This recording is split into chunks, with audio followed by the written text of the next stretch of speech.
we go. Sound okay? Ooh, might be slightly on the edge there, guys. Might just want to take me down slightly, a little peg.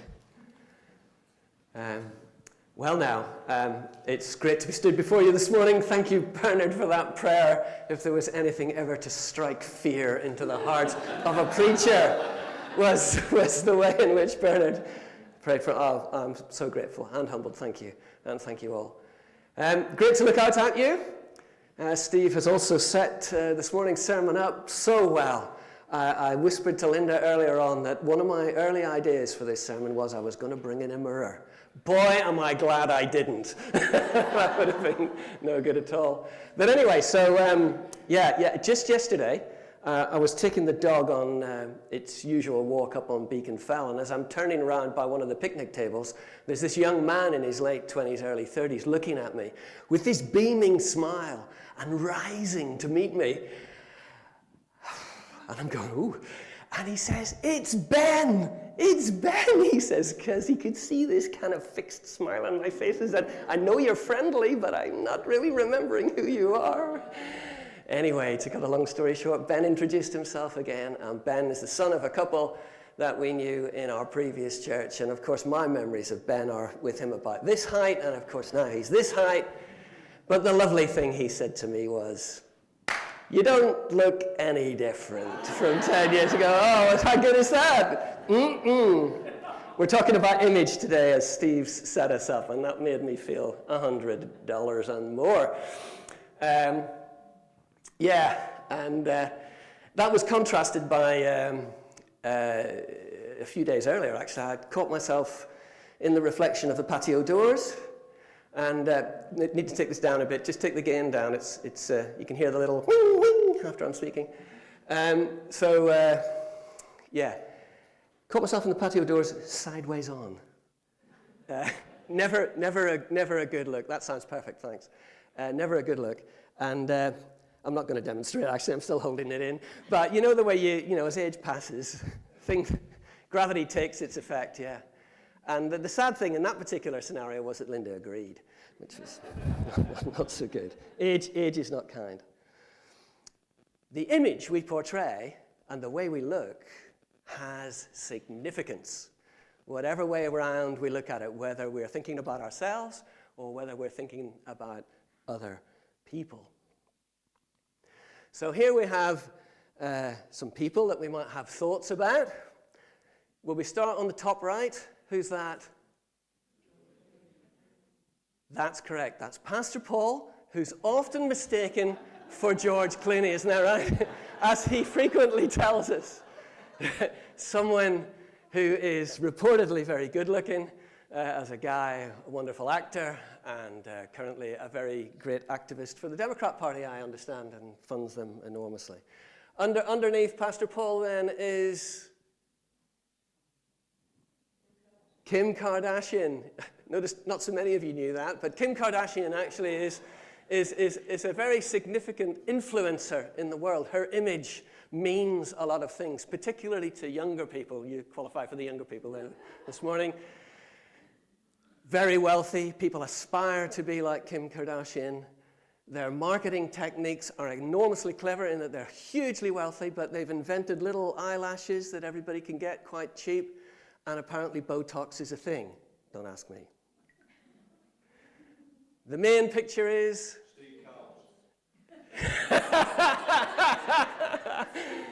The only American in the congregation we know, Steve Cowles, yeah, very good.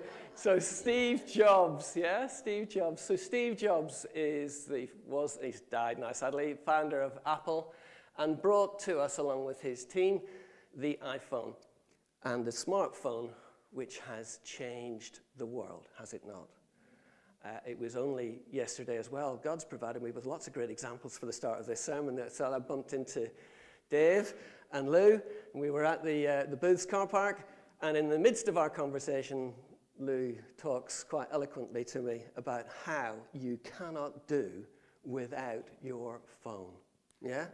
If I was to take Marie's phone off her this morning, there would be a meltdown in public, wouldn't there? You try anything like that in terms of any of our teenagers or any of our young people, and possibly any of ourselves, we can't do without it. It's changed the world.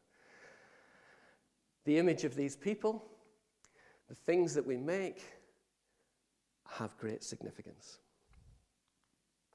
Image has meaning. So we're going to look at this morning in the context of being made in God's image. Yeah? And I want to take us on a journey of that into the significance in a way that you may or may not have previously considered. Yeah? We're going to look at how traditionally we look at being made in the image of God, and we're also going to try and look at it through Hebrew eyes. We're going to try and look at it through the original text and see how it was maybe originally intended. And it's not to say one thing's wrong and another thing's right. It's just to give you an added layer of depth and an added way of thinking about being made in the image of God. And I want you to bear in mind a couple of questions as we go through the rest of the chat this morning. When people look at us, what do they see? And when we look at others, what are we seeing? I'll come back to those questions at the very end, but I just want you to try and keep those in the back of your mind as we are talking. So what does it mean to be made in the image of God? We're going to focus on one verse in the Bible, in the main, a few others quoted, but we're going to look at 1 Genesis 26 and consider the way we usually understand that, and then go on to look at it a little bit more differently. And that might prompt us to act and behave differently in the future as we gain a deeper understanding. That's the plan. It's no more complicated than that. Let's see how we get on. So, then God said, "Let us make mankind in our image, in our likeness, so that they may rule over the fish in the sea, and the birds in the sky, over the livestock, and all the wild animals, and over all the creatures that move along the ground." Quite a familiar verse in Genesis. So having the image or likeness of God means, in its simplest terms, that we resemble God. There's something of God in the way in which we are created. And before the fall, as it were, in the Garden of Eden, it's thought that Adam's body mirrored the life of God, and it was created in some perfect health, and death and sin had not yet entered into the equation. Writers would say that the image of God refers to the immaterial part of who we are. And I want you to hold that little thought in your head as well as we go on through. It sets us apart from the animal world, and it sets us fit to look after creation, yeah? We can reason and choose, yeah? It's how we're made, so we think, right, let's just get on with who we are, we're humans. But until recently, I've not really dwelt on how being made in the image of God maybe goes a bit further than this functional description. You know, we just know we're human, we're different from everything else in creation, yeah? And we then don't think about it too much more. So just before I go further, I want to do a little advert. If you've not come across the BibleProject.com, it's worth checking out. It's a wonderful website and a wonderful way of getting theology across and thinking across in Christianity in really succinct ways. It's great for young people. It's got lots of little videos, do things in short bites. It's really solid, and it's certainly a place where I get a lot of my teaching from and learning from. Tim Mackey is the guy that runs it, along with another chap, and I had the pleasure, along with Tim Stewart, who's here this morning, and Helen, with Tim, to go down to Birmingham a few weeks ago and listen to Tim talking about Genesis. Oh, it was so exciting. If you ever get turned on about the Bible and stuff like that, you need to listen to people like that. And what was wonderful about it was that he was able to bring out how carefully crafted the Bible is, how carefully crafted Genesis is, how the Hebrew words and the way in which Genesis 1 and the first verse of 2 is constructed are constructed with great thought. 7 Hebrew words open up Genesis. Multiples of 7 and 7 repeated all the way through the story of the creation of God making the heavens and the earth. Real careful thought for every word. And it's on the basis of that careful thought for every word and precise meaning, thought I'd tickle you with a little bit more. So we're going to look at it again in a little bit more detail. There's a rabbit hole in here that we're not going to go down. Then God said, let us make mankind in our image, in our likeness. Well, heavens, we've been saying all morning that God made us. Who's the us? The us this morning, folks, is a rabbit hole that I'm not going to go down. Okay? It's one for another day. It's exciting. It's to do with the Trinity. It's also to do with God's divine counsel. It's also got to do with heaven. It's got to do with a lot more that's referred to a little bit later in Genesis. We're going to leave that because that's a rabbit hole. We're going to focus on image and likeness. Yeah? God's made us in his image and in his likeness. So the word image, or the word's image, in Hebrew, tselem. Fancy saying tselem? Get a bit of Hebrew going? Tselem, yeah. And likeness then is demut. Sometimes it has an H on the end, demuth. Yeah? And these are most commonly used to refer to physical statues of stone or wood. These words are usually translated as idol or statue in such contexts. So a health warning for this morning's talk is that there's no heresy coming here. So we should not be worshipping each other. We should not be thinking of ourselves as idols in that context. But we're going to go on and learn a little bit more about idols and image and likeness in a slightly different way. So why would God create humans as idol images? So to understand this, we need to get our heads into the context of the time of the writing of the Hebrew words, yeah? And the culture at the time of gods being so prevalent in other cultures, yeah? And how those in authority, like kings and priests and emperors, would derive power and authority by being deified themselves, yeah? They would be seen as gods to their people. So if we have a look at how important this is, an example of how we see Israel being encouraged to deal with the opposition, as it were, in terms of other gods, was here in Numbers, when you cross over the Jordan and into the land of Canaan, you shall drive out all the inhabitants of the land before you, destroy all their figured stones, their likenesses, yeah? Yeah, their demut, and destroy all their molten tselem, molten images. Maskith is the Hebrew word that's used in this quote and in the next quote, but it's very similar to tselem. It's the same kind of thing. These things were about something that is physical, yeah? All the people of the land went to the house of Baal, tore it down, his altars and his images. They broke the pieces thoroughly and killed the priest. Pretty violent time. We're not going to go into the other rabbit hole of the violence at the time. And the priest of the Lord. So they tore down the altars and the images. Here's an example of one of these kings in the ship of their god, Baal. And the inscriptions in Hebrew down at the bottom are referring to the Hebrew words that I'm mentioning. And here a little bit more closely, you can see Esarhaddon, the Assyrian king, takes the form of the weather god, and he becomes this living image of the god. There's a clue in what's happening at the time, the living image. That will resonate with us in a minute. And you can see how big he is and how his little people are worshipping him. Yeah, so his subjects at the bottom of the statue are worshipping him, and he takes on this living image of the God.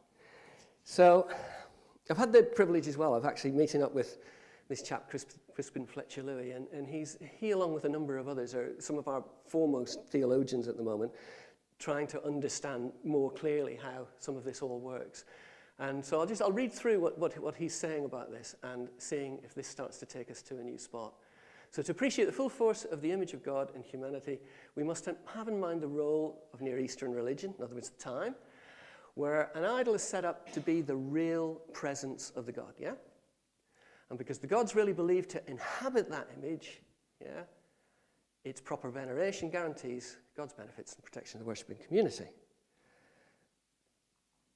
So with this understanding, yeah, a sharply focused theology is that means that humanity is designed to be the eyes and ears and mouth and being of our Creator, yeah? And it underlines why we should not make idols of our God, and we don't try to do that, and we never have tried to do that, yeah? Because that would be foolish. And it underpins the way in which creation has been made, how we are created, and how we should function in relation to God, as back in those days, idols functioned in relation to their gods, or kings functioned in relation to their gods. Now, I hope very gradually what we're starting to see is that actually who we are and how we're made and why we're made the way we are has an awful lot more significance than just being human and getting about your business. We were designed and created for a very significant purpose. So if we look at Herbert Nair, he says that Genesis 1:26 that we're looking at can only be understood against the background of an ancient Yahweh statue. Humanity is regarded as the statue of God. God was super clever. Instead of just making stone statues that didn't really do anything, it's a very famous psalm, I've forgotten its number, 113 maybe or whatever, pokes fun at all the other gods because their eyes can't see and their ears can't hear and their mouths can't speak, yeah? The image and likeness are used as synonyms to denote statue, and humans were thus created to be living statues, yeah? There was no need for a divine image. We have a purpose. We have a purpose. We actually are a living idol, or a living image is a good way of putting it, in God's cosmic temple. In other words, in God's full creation. We, as humans, have a very important thing to do. So, Richard Middleton helps us a little bit more by saying that humanity is called, let's keep the word called going, to be a representative and intermediary of God's power and blessing on earth. Every one of us has the potential to be realized, to work with God, to be an intermediary for his blessing. We have a job to do to bring God's blessing to the world. We have an inherent royal priestly status as an image of God. Now, I'm saying this not to get us to big ourselves up, but to actually understand there's a fulfillment of our humanity that we have a wonderful opportunity to continue to discover in our walk with Jesus, yeah? So where does all this take us? You'd be glad to know the history lesson's over or the details over. We've set something else into our thoughts. Where does all this take us? First of all, when we think about ourselves, if we only choose to give God the least of us, we're kind of like less filled, aren't we? We have this potential as this living image, yeah, to project God's goodness into the world. And if we spend all of our time with our iPhones and everything else that burdens us in life, instead of being full of the Spirit, we're probably letting ourselves be half full, yeah? When we let other things dominate our lives too much, we're maybe not fulfilling ourselves in the way God might want us to. And how about others? This might help us to understand the value that God places on every human. And that was one of the big purposes of the talk this morning, is that right across, I suppose, our Western culture and across Christian churches and all of that sort of stuff, there's a tendency for us to kind of divide. There's a tendency for us to regard others in particular ways. There's a tendency for us to regard the rest of humanity or our society, our nation, or other nations as somehow maybe lesser, if we're really honest with ourselves. But maybe in understanding how God intended every human to have the potential, yeah, it might help us to better understand the importance of whenever Jesus said that we had to love our neighbor as ourselves, yeah? When we are being exhorted by the commandments not to kill, and yet we fall into wars, just wars and wars, yeah? There are no other gods before me, says the Lord. We can maybe see that great meaning, that not only Should we not have any statues of anything else or get involved with anything else? Don't be going there. We don't need to worry about eating meat that's been given to idols. So it's okay if you eat something that's halal. That doesn't matter. But we don't want to get involved with that. And yet, if we're honest, we do create idols around us. We create things that distract us from the purpose that we need to discover God has for us. Woe betide any of us in the West to lose our economic security. We'll fight anyone for that, won't we, to stay wealthy while half the world starves. We do our best in this church. We definitely do.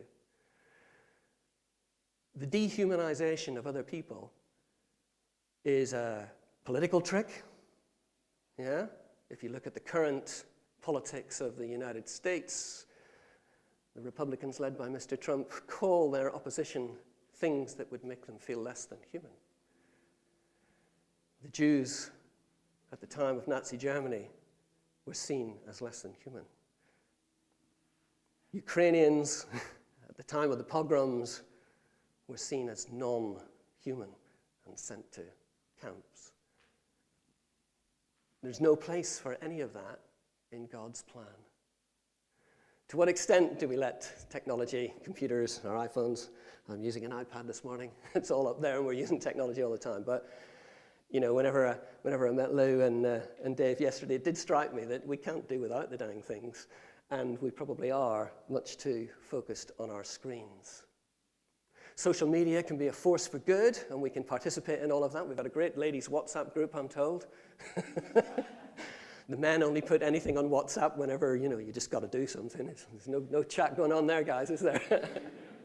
Social media is great. But if I look at our grandchildren and I look around, you know, kids, you're possibly on it every 30 seconds. In fact, now, going through this talk, you might be on it. I can't see your phone. I'm only joking. It's a big thing. Celebrity, as we started out at the top, the cult of celebrity. Being like our pop star heroes, being like our whatever other heroes. I could have put Taylor Swift up there, and a lot more people would have resonated with it, yeah. So we give these things far too much time and attention, yeah? And dare I say it, sometimes we worry a little bit too much about our own image too.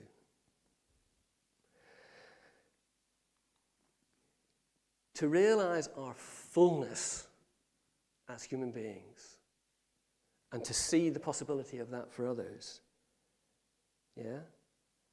To be real imagers of what God has intended for each of us, we need to respond to his call, yeah?